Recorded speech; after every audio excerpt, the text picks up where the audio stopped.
Peter No-Tail is absolutely adorable. I love cats, I love animation. I definitely wanted to watch this, and I'm pleased to say it absolutely delivered. This is a Swedish animated film from 1981. It's directed by Stig Lassby and Jan Gisberg, written by Leif Krantz, based on the story by Pelle Svanslös, and I apologise if I've mispronounced any of those names. And we have a different UK and US voice cast, and of course the original Swedish voice cast. I will put all of that information in the description. The US voice cast includes Ken Berry, Larry Storch, Dom DeLuise. The UK voice cast includes Stephen Pacey, Helen Worth, and various others. And the story is about a cat who has no tail. He's called Peter in the English language version. He is called Pelle in the Swedish version. And of course, people can be unkind, and it's all about focusing on kindness instead and the value you can bring, even if you don't have a tail, even if there's something about you that's a little bit different. Peter is utterly adorable. We actually meet him as a kitten, and I have to say that is one of the most adorable animated kittens I have ever seen. He is gorgeous, and even when he grows up, he is still beautiful.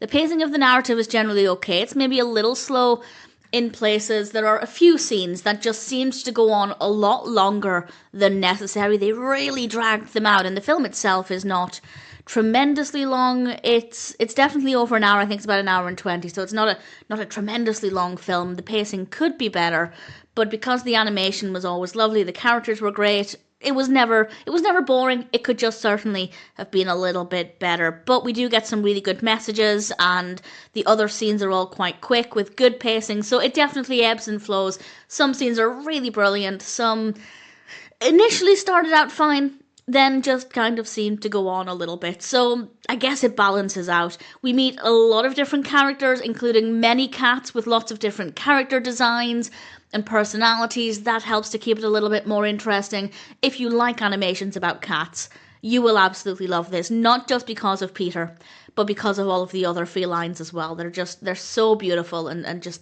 absolutely adorable. The voice acting is great. The voices all really suit the characters.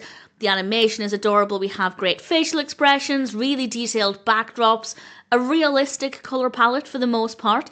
Definitely emotional at times, which is what I was expecting, but then I do cry at many animal-based animations, including cat-based animations. But I do think there are some scenes that are quite emotional. But Peter is also adorable, so even just looking at him and knowing that he has this thing that makes him different, something that maybe makes him feel self-conscious, it hurts my heart a little bit. But it's not a difficult watch, it's not a traumatizing film, so there are scenes that are a bit more challenging because they're emotional, but for the most part, it has its lighter moments throughout the film.